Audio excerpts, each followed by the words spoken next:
You're listening to Later with Mo Kelly on demand from KFI AM 640. KFI AM 640. It's Later with Mo Kelly and Jackie Ray. Let's go beyond the box score. Check this out. USC Athletics announced a new partnership with Cookies, a popular CBD/cannabis and wellness company, making the Trojans the first school to partner with a cannabis company in NC2A history. And this is in addition that the Trojans have partnered with this brand in wellness rather than its marijuana business. Be clear. But promotions will feature the Cookies logo, which everybody knows is synonymous with the marijuana division. There's a point of no return, and I think we just passed it, Jackie Ray. We knew that marijuana has always loomed large on some level in college athletics, either for profit now or for penalty previous to this. What do you think of what do you make of this moment? I've been following the social trend on this, and people are kind of, I don't want to say split down the middle, because it seems like more people are against it than they are for it. But I am on the side of for it. I think this is an innovative idea. I think that sometimes you got to get in front of things. I do think it's a little obtuse to think that if you're using the logo, you're just promoting the wellness aspect of it and not the weed. That's a little obtuse. Nobody's falling for it. However, as a person who I've had sleep issues my entire life, I've literally been diagnosed with busy brain, which who knew that was a thing, but I've been on medication for it. None of it has worked. I'm also not a big medication for a person because I don't want to get addicted to medication. We've heard that time and time again. So I've just kind of lived with it for years until a friend of mine was like, yo, you got to try these cookies. And I was like, how is a cookie going to help? At the time, I wasn't aware of the brand, but gave me these cookies, and the only thing that's been able to help me sleep. And I can go on and off of it. It's like my body kind of trains itself to go to sleep. I can get off of it for a while and then get back on it. So from that aspect, when we're talking about all the things that athletes have to go through, from pain, and maybe that pain does affect their sleep, and trying to manage that pain in a way that's in a non-addictive way, I think this is an innovative idea. It is an innovative idea. It's going to be a very lucrative idea. But that too. Yeah, like you, there seems like we're getting mixed messaging from college sports. It wouldn't be the first time. You have the national stance against marijuana and CBD products as far as it's still being regulated and illegal on a federal level. Right. Then you have individual states doing whatever they want relative to vote. But when you have the NC2A, which is I'll say a national organization, and you have these teams which are playing nationally. USC just came from a very heartbreaking loss against Michigan in Michigan, but they would be advertising this product in the state of Michigan and wherever they go. I mean, it's really, really confusing when we try to parse out what we're doing nationally with marijuana and CBD and what we're doing locally, yet we have a national organization which is saying, oh, okay, we're going to just do what we want. I think that's an interesting point. I'll be honest, I haven't thought of that, because the logo is going to be on their jerseys and things. So it's a wonder now, if you go into a state where it's illegal, is that going to be allowed? Is it going to be a situation when we saw the Jets play over in Germany or wherever they played, where they had to take the green off because green isn't allowed? Exactly. So is it going to be a situation where now you have to make accommodations for that? That's a great point. If I was in one of those states where it was illegal, I would probably take the position of you can't wear that here because you're promoting something that we will put people in jail for. So I would probably argue that position if I was in one of those states.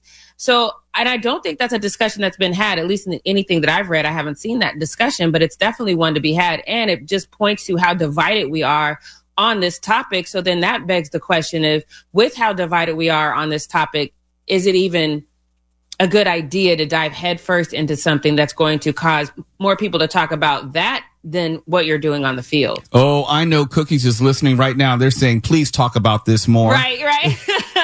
and I know the NC2A has probably game planned all this out, thinking about the backlash and where financially they may be vulnerable. And they've made the calculation that we're going to move forward because there's more money to be made, controversy or not, than lost. But speaking of money made, I know you got to think about our first conversation about Shohei Ohtani and what he would mean coming to the Dodgers, and that gambling scandal that somehow, some way did not end up including him.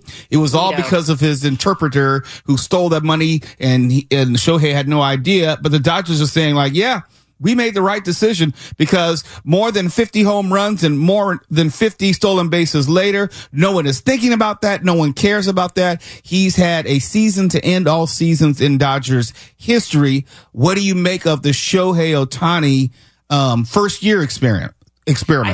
I think that this is proof that we live in a capitalistic society, and if you can prove that you are worth more in a certain state, then people are going to go for that. I was at a press club meeting last week in a room full of people who don't watch any sports, let alone baseball, talking about how excited they are to go to the Dodgers game and see Shohei Ohtani play.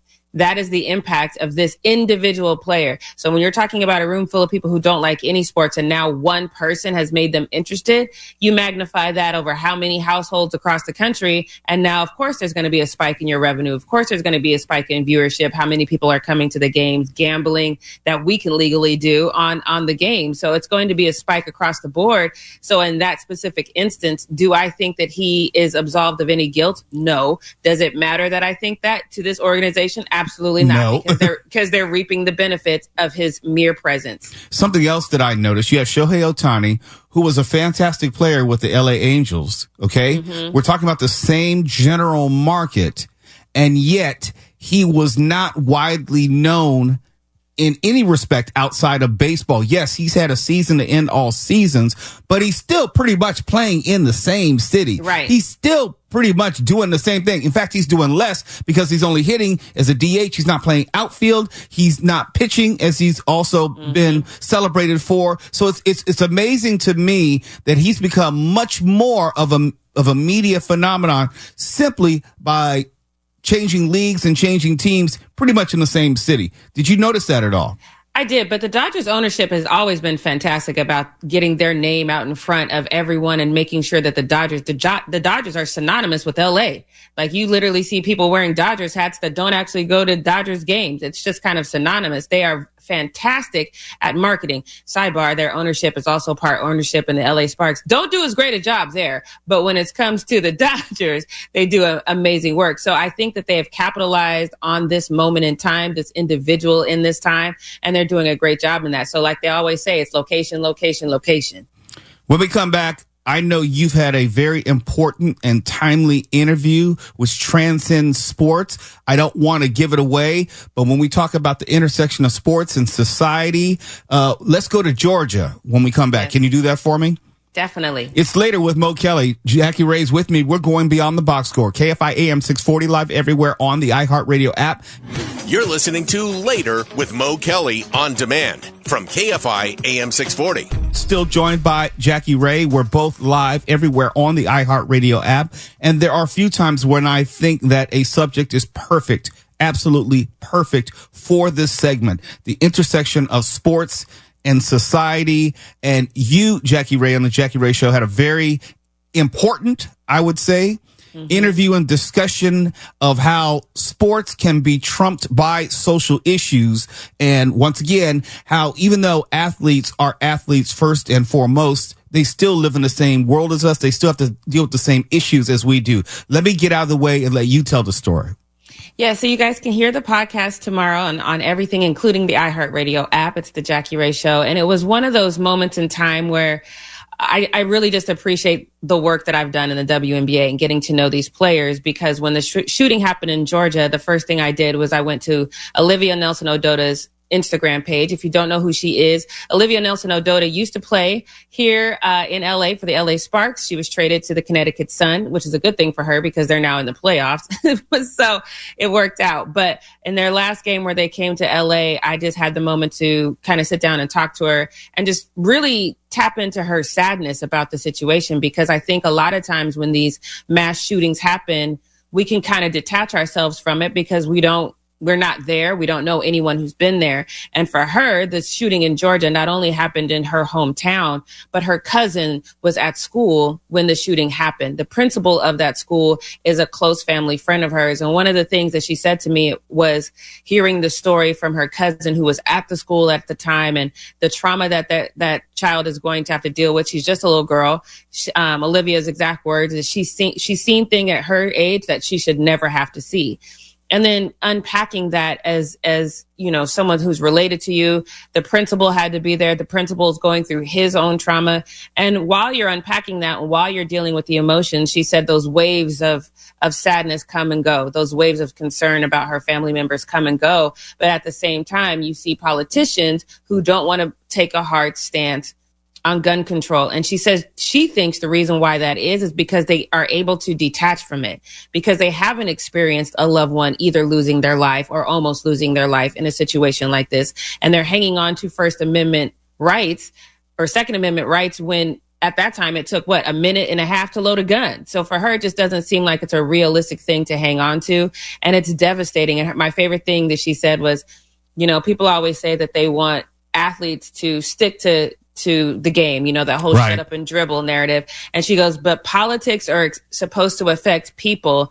Newsflash, athletes are people. So it's a great thing to sit down and talk to someone who you can see is happy. She's at the height of her game right now. She's her first time in the playoffs as a professional. It's great for her to see, but then there's an immediate shift. You can see it or on my YouTube page, it'll be out tomorrow, or you can hear it on the audio, but seeing it and seeing the switch between joy and happiness, joy and talking about the game, and sadness when you're talking about what happened to a loved one. It's the human experience, and seeing someone go through that and seeing a very human experience, I'm hoping will soften people's heart and let them understand that no one, let alone a 14-year-old, needs an AK-47. I would have been upset and bothered if someone who had the celebrity or platform that Olivia has presently and has a connection so closely to a mass shooting, I'd be disappointed and upset if she didn't use her platform and celebrity on some level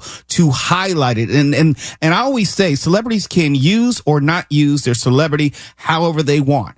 I'm going to talk about Janet Jackson later on in the show, and I am not I don't begrudge her for having something to say. I just have a problem with her being ignorant. Incorrect. Incorrect know about what she's saying. Yeah. You know, at least be factually accurate. There's certain things you don't need to debate, but I'm not going to say, Janet, shut up, or Janet should have something to say. She's an American citizen, even though she's living in London, but she's still an American citizen. So I'm going to be consistent. And I hope that other athletes, other entertainers, assuming they take time to get informed, that they would use their platform and add their voice to these very important discussions. And what else is going on with you, Jackie Ray? So the WNBA season is in playoff season right now. So I'm still doing WNBA Spaces where we're talking about the games. We've got the Unrivaled League coming up. Your girl is working on credentials for that. So I'm excited about that. I'm excited to keep up my coverage of women's basketball, because one thing that I have learned covering women's basketball, specifically the WNBA, but obviously NCAA as well. But these women, it's exactly what you said, Mel. They know how to use their platform. They are using their platform to discuss things that are very, very personal to them. So when they speak about things, this isn't some, like in Janet's case, where she just probably should have read at least one headline before she said anything. No, these are people that have gone through some things. They know about some things. So now that the WNBA season is officially over, I was burning the candle at both ends and in the middle. So it was difficult for me to do my podcast on a consistent basis. It's going to be out every Tuesday starting tomorrow going forward, and I'm excited about that. I'm excited as well because you have been covering it, and I have been talking to you about your coverage. For people who've actually followed the WNBA had record finals ratings last year, as in before Caitlin Clark even came in the league. This has been a gradual process of growth. We know that yesterday Caitlin Clark didn't perform exactly all that well, not particularly well in her first playoff game, but she's human, and I would expect that. But what do you make of the overall energy and environment in this first round of the playoffs in the WNBA? I mean, I always love the playoffs. The only thing that I've never liked about the WNBA playoffs is their format in the first round. So the format is 3 games in the first round. So usually how that works out is the home team, which is the team with the higher seed, usually wins the 2 games and it's over. I think especially now, at some point during the season with these new fans and the attention around it, it would have been wise to at least go 5 games for the first round, because they've been making kind of changes as they go along. I don't see why they couldn't have done that for this one. But nonetheless, one thing that really struck me is when I interviewed Diana Taurasi about, what she's seen in her 20 years and potentially this being her farewell tour, even though she hasn't confirmed that. She said she's seen this, and I thought this was very interesting for her to say. It hasn't been at this magnitude, but she's seen an influx of fandom surrounded around one player, and that dies away. And so she's interested to see if this influx of new fans around one player continues, and if so, how that's going to be a thing. So hearing it from someone like the GOAT, like Diana Taurasi, this is going to be one of my focuses. How can the league really hang on to this newfound fandom? She is Jackie Ray, host of Jackie Ray TV. You can find her anywhere on the web. But very quickly, Jackie Ray, tell people how they can find you, just in case they're looking for you directly. Yes, you can find me everywhere on social media at Jackie Ray TV, RAE TV, and then on my website, JackieRayTV.com. Jackie Ray, it's always a pleasure talking to you. Let's do it again next week. Let's do it. It's Later with Mo Kelly. We are live everywhere on the iHeartRadio app. You're listening to Later with Mo Kelly on demand from KFI AM 640. Later with Mo Kelly. We're live everywhere on the iHeartRadio app. And we continuously talk about AI because it is going to be part of everyone's lives. Your life, my life, Mark Ronner's life, Tuala's life, even Stefan's life. There's something that, and we debate this, whether it's avoidable or unavoidable. And if it's unavoidable, what should we do? What can we do? Well, let me give you another example of how it is going to impact all of our lives. UCLA will become the first university here in California to implement OpenAI's ChatGPT enterprise. They made this announcement on Friday. We didn't have a chance to talk about it on Friday. But if you're wondering how campuses use it, where I said UCLA would be the first in California, others around the nation have started using it. According to OpenAI.com, it says that ChatGPT can help with various tasks across campus, such as providing personalized tutoring for students and reviewing their resumes, helping researchers write grant applications, assisting faculty with grading and feedback. And their university partners, as it reads, have found innovative ways to make AI accessible to students, faculty, researchers, and campus operations. From what it reads like it's going to get rid of people's jobs. It reads like it's going to help students cheat. It reads like it is going to have all sorts of unintended consequences. And every time I see one of these AI stories, I think about the movie Jurassic Park. There is this line where Dr. Ian Malcolm is talking with Dr. Hammond, and he basically says, you didn't even think whether you should even try all of this. It didn't require any discipline to attain it. You read what others had done, and you took the next step. You didn't earn the knowledge for yourselves, so you don't take any responsibility for it. You stood on the shoulders of geniuses to accomplish something as fast as you could, and before you even knew what you had, you patented it and packaged it and slapped it on a plastic lunchbox, and now you're selling it. You want to sell it. Well, I don't think you're giving us our due credit. Our scientists have done things which nobody's ever done before. Yeah, but your scientists were so preoccupied with whether or not they could, they didn't stop to think if they should. That's perfect. That's exactly it. You have AI, which is taking the knowledge of other people and repackaging it and using it in ways that probably is not only problematic, but dangerous for larger society. I have to agree with Mark Ronner on this one, especially when you're talking about institutions of higher learning where students historically, traditionally are required to reach and expand their minds, not cheat by using other devices. It's almost like never teaching someone addition and say, here's a calculator. I think you're spot on. I think also, didn't you mention they were going to use this stuff for personalized tutoring? Yes. That requires a person. Computerized tutoring. Yeah. I mean, what a scam. That only counts as education in the slimmest, most technical sense of education. It's education in the sense that we're educated when we watch these corporate videos that are required every now and then of us. It's not education. Not really. Undergraduates and MBA students in Professor Ethan Mollick's courses at Wharton, this is going back to OpenAI.com, completed their final reflection assignments through discussions with a GPT trained on course materials, reporting that ChatGPT got them to think more deeply about what they've learned. I call BS. It would get them to think more deeply about what the hell they're doing in college if that's what they're getting for their money. If you haven't been to college, you may not understand the exchange of ideas is essential to learning. It's not just opening up a book and reading from it and then regurgitating what you've read. It's about digesting the information, understanding the information. If you're going to have a discussion about history, you have to talk about something with someone who can understand the context of everything you're learning. You're so right. There is no substitute, and I mean this, no substitute for a good professor.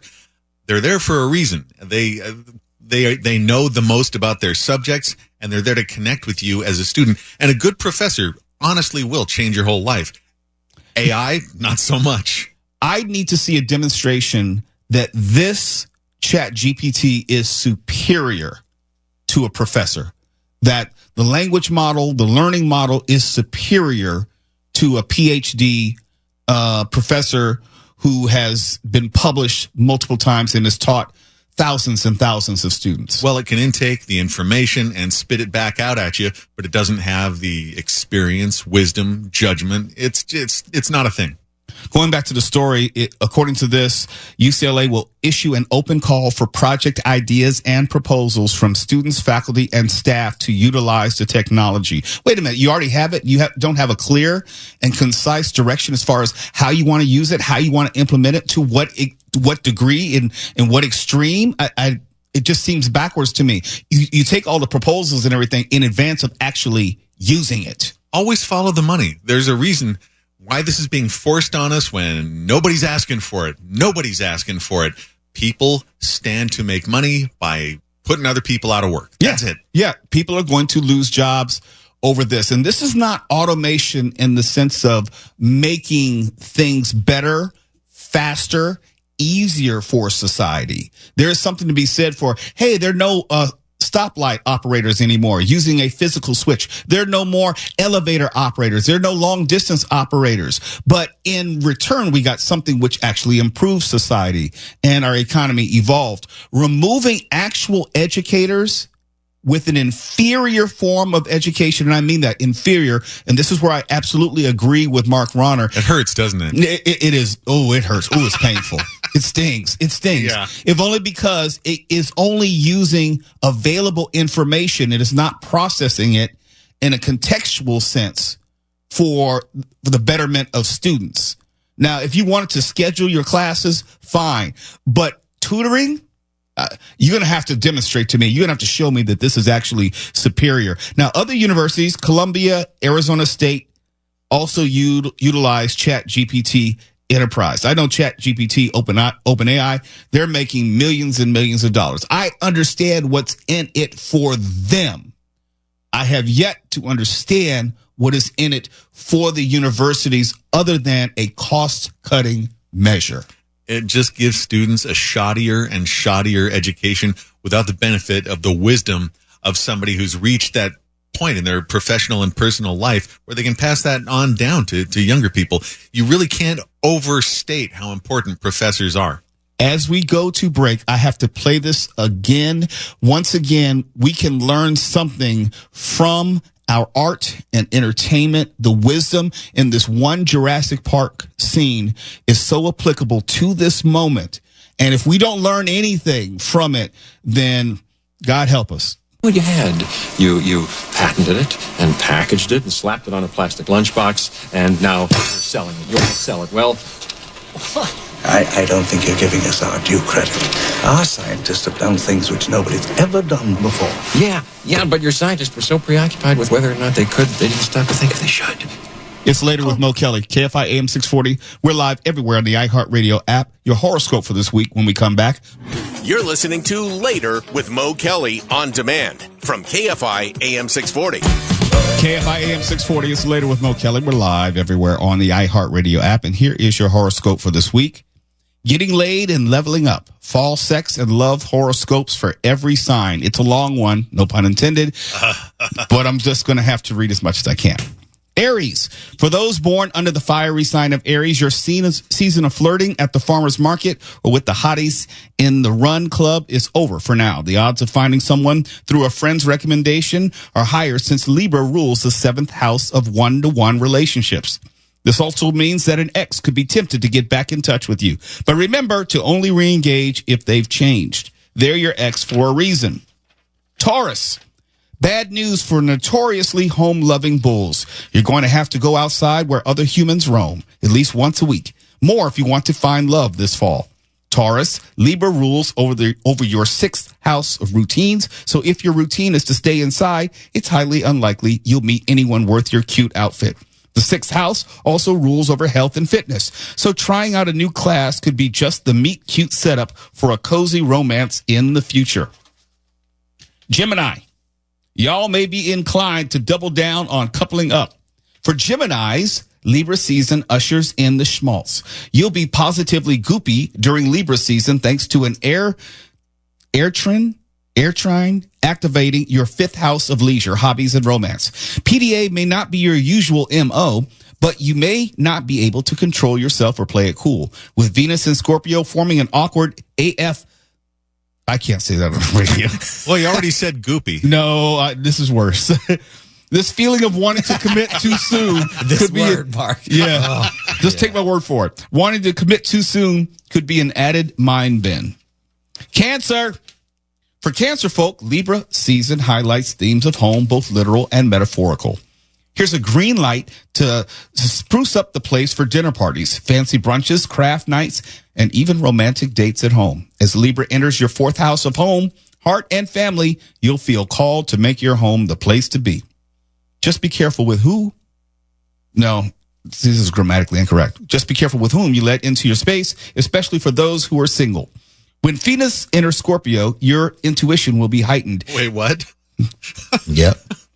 You heard that correctly. You heard that right. Okay. Here we go. Yeah. You heard that right. When Venus enters Scorpio, your intuition will be heightened, giving you an easier time to determine the right people from the mismatches. Trust your gut and go toward dates that make you feel safe.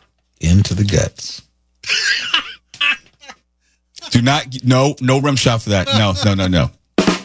Oh, damn. Leo. For heart-centric Leos, new love could be local. Right after the equinox, Libra enters your third house of neighbors and locals, giving you a great opportunity to find love close to home. If you're single and ready to mingle, attend single events in your neighborhood and bring a wingman or wing woman to help support you. If you're not a fan of the people in your neighborhood, visit your favorite places and chat up cute strangers there. Virgo.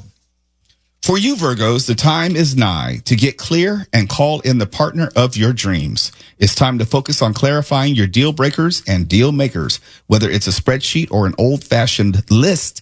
If you're single, you must know what you're looking for before you begin your intentional dating journey. Libra.